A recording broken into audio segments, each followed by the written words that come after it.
can do is level with me. What are my chances? Not good. We're 6.5-point underdogs. 10 considering we're playing at home. You mean not good like 1 out of 100? I'd say more like 1 out of 1,000,000. Hey, Cleveland pulled it off. So you're telling me there's a chance? Yeah! So you're saying there's a chance. Well, we got one. So, welcome Blue Star Report. I'm Brad. That right there is Dustin. We're going to do this a little bit different this week instead of basically keys to victory because I'm not smart enough to figure out what we really need to do to beat Green Bay other than the obvious of stop their pass rush and us fix our passing defense. Yeah, we ain't going to beat nobody if they don't get fit. Yeah, absolutely, 100%. So what we're going to talk about today is we're going to talk about what is positive that we got going on when we've got a lot of negative stuff going on with injuries and stuff. So what is positive that we have going on that we can kind of build on from there and see what happens? And one of them, we're going to talk about 3, probably more than that, but 3 main ones. Clowney's coming. This is his first game back. The problem with our pass defense is not necessarily the scheme. It's more personnel problem. Not communicating. And the third thing is it's time for our 1B receiver to come up. We didn't have that last year. We got it this year. So we're going to talk about that. Not all hope is completely lost like it was last year when Lamb went down. So let's start off right real quick with the Clowney. All right. Are we going to get Clowney 2 years ago? Or are we going to get Clowney? I hope so. I hope so too. He is really good in the run game. He's really good in the run game, and he's decent at the pass rush, but he's really good in the run game. Yeah. And I know they held him out last week, and I wish they would have let him play last week, but I'm assuming it was just because he didn't know everything yet, but and probably making sure he's back in shape and everything. But I feel like he is definitely going to make a difference on our defense.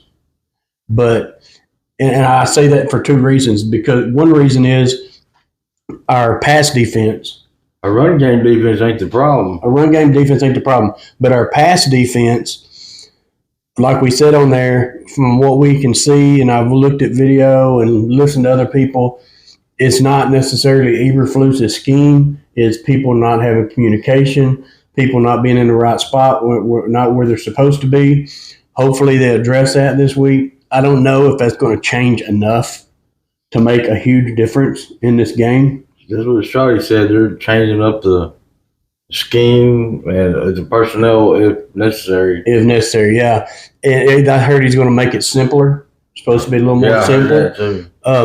But one thing, the Clowney thing kind of ties in with the pass defense.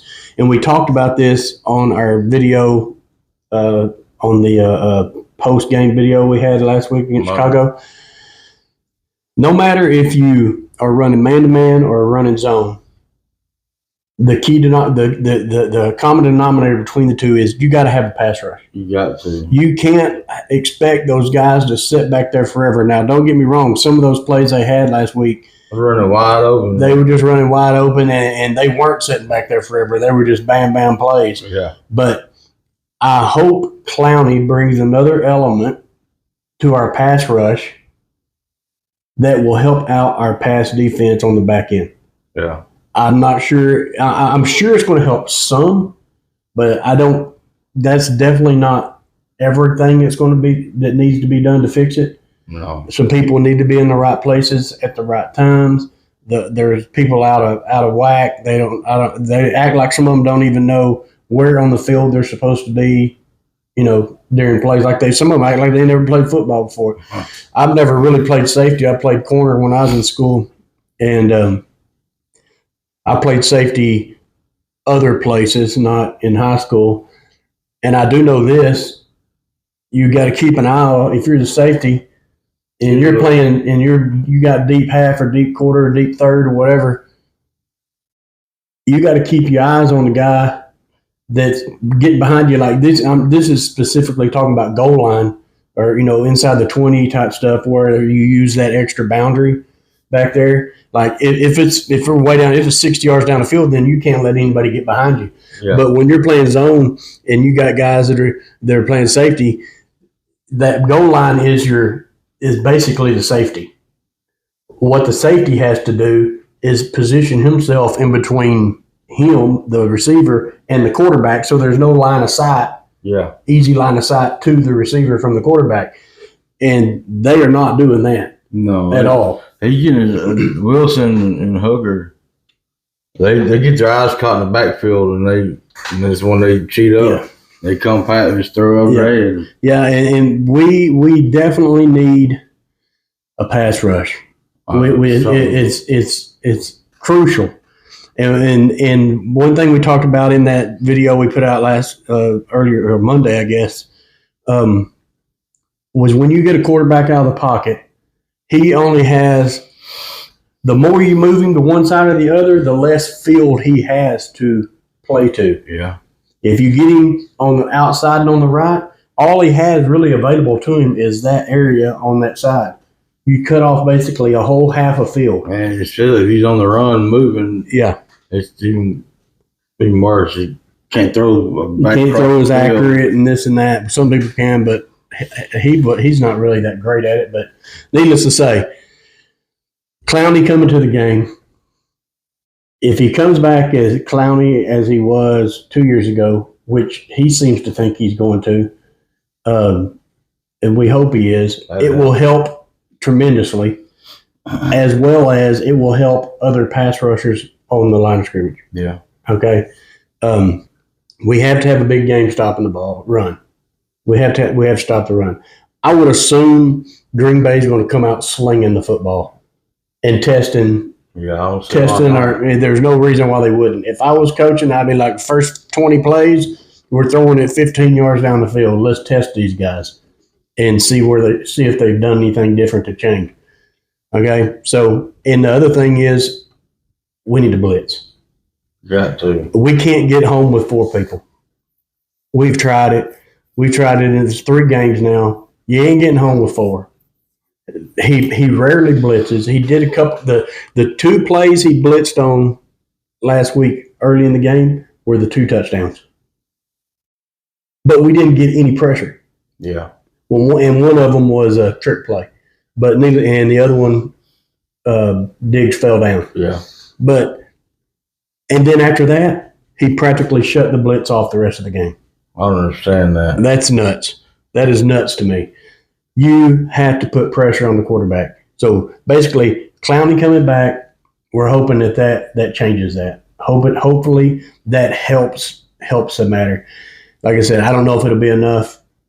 But I don't think he's like he alone is not his replacement. Yeah, he alone is not going to change the game. Yeah, it's not going to change, but he can definitely help. Yeah, he can definitely help. At least it's something new for us to look at, to have a little bit of hope in. So you think there's a chance, all right? So Clowney's giving us a chance. Something you never know. He might come out there and sack him 3 times. We don't know. We're just hoping, but. He definitely has the ability to. Yeah, he does. He has the ability to be that much of an impact player. Whether he is or not, we're going to find out Sunday night. Sunday night, right? Yeah. Yeah, Sunday night. So anyway, we're hoping that Clowney helps us there. The scheme problems, like we just talked about, I've watched a bunch of videos, a bunch of tapes on it. I've watched the All 22 several times. And like some of the people are saying, I know we all jump on these corners like, oh, it's his fault, or oh, it's that guy's fault. I watched them too, and it's in the end when you look at it, in the end when you look at it, it's the safeties being out of position. It is. It really is. On most every one of those long plays, it's the safety not being where he's supposed to be. Yeah. I'm sure you guys have seen that or heard that by now. Yeah. But that's what it is. You know what I'm saying? So let's jump offensively real quick.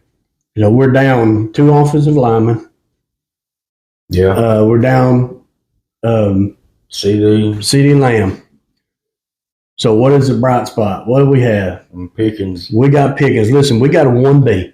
Yeah. Okay? And I know that's not exactly how we intended this to work out this year with a 1B with him being the only one on the field. But guess what? He is still a number one receiver. Yeah. NFL number one receiver. All hope is not lost in our passing game. Now, it looked horrible in that game last week. It looked bad. But you got to know this. Dallas came into that game, and their game plan was basically wrapped around CeeDee Lamb. Yeah. He goes out on his first touch of the game. First or second. First touch. I think it's his first touch. He ran the ball. Yeah, when he ran the ball. I think it's his first touch of the game. From that point forward, everything changes, and they did not game plan for that. No. They had no game plan for that. But this week, you can expect Pickens to get some balls thrown to him. Oh, yeah. Definitely. He is going to be worked in there. He's going to be our number one. And he's a very reliable number one. Yeah. Last year, we were in trouble. When CeeDee Lamb went down, we were in trouble. Had Tolbert. We had trouble, and it was rough. But this year, guess what? We still have a number one receiver on the roster. Yeah. So hope's not all lost. Also, last year, we didn't have a run game. Yeah, that's true. Okay? So from don't go into this game. I know we're playing Green Bay, and it might look bad because they do have a great defense. Yeah. Okay? Even with it, take Parsons off of it, their defense is still great. But what I'm trying to say is, if you go into this game thinking we're going to look like what we did last year whenever we didn't have Lamb on the field, that's not the case. Last year we didn't have a run game, and when Lamb went down, that was all we had. Yeah. This year we have a run game, and we still have a number one receiver on the field with Pickens. So hope's not all lost there. Our defense has to step up. I don't see us putting up 30 points with Pickens unless we get some defensive scores or something. But offensively, I feel like we could still put up 21 to 24 possibly. Yeah. With that offense, we still have a good offense. We still have good players on there. Yeah. It's what's going to come down to is, can our defense hold them? And they have not proved that they can hold anybody as of late. Hey, we got the worst defense in the league. Right now it is horrendous, other than the run stop. Other than that, yeah. Other than the run stop. But when it comes to pass, Dead last. they're going to have to get it together. They really are. Like you said, communicating. You're not communicating right back there. Yeah. I've seen the safeties on the all-22s. The guys just run past them. And that is the, number one rule Yeah. that they teach you in Pee Wee football. You are your last line of defense between you and the end zone. You are the last person that can stop somebody from going deep on you. And Donovan Wilson. And they run right past them, and our safeties are still standing in the same spot. Yeah. Broke rule number one as a safety. You have your job. Nobody gets behind you. Job one. Yeah. There's other jobs that they have, but their first job is nobody gets behind you, and they just blow past them like they don't know what their job is. It's absolutely insane. Or when they get down into the short yard, like inside the 20 type stuff, and you can use that boundary back the end line of the end zone, and you use that as your safety, which is what they do. Mm-hmm. The safeties can play up closer to the goal line, but they have to position themselves between the quarterback and the receiver. So they have to keep an eye on the quarterback, keep an eye on the receiver, and kind of keep yourself positioned between the two, so that it doesn't give the quarterback just a free line of sight to the receiver. And that's what killed us on two of those touchdowns in the at the goal line. Another one, almost a third one, but on two of them, because you can watch the safety play. He rotates over, and then he runs up like he's going to make a play on. There's three guys over here that can Stop playing hero ball. Let them do their job. You do your job and stay between the quarterback and the receiver. You got to do. That's all you got to do. But Wilson got burned a lot. And this week they made him. This week, last week. No, they made him captain of the defense. What? Yeah. What did I miss that? I don't know. I just Why did they do that? I have no idea. Everybody was like, I don't understand that. They made him captain of the defense? Yeah. Well, we must be in dire straits for captains. I seen that on Attack of the Cowboys. Oh, man. He's captain of the defense. So, and Dustin and I were talking about this the other day, too. So, a lot of people were like, how were we so good against Philadelphia? That's what I wondered. That's what blows my mind. Yeah, how were we so good against Philadelphia, but so horrible against the Giants and the Bears? And here's the answer to that. Philadelphia don't throw the ball like that. Here's Jalen Hurts' deal is he's going to hand the ball off, one thing. Two, he is going to run the ball himself on a design run.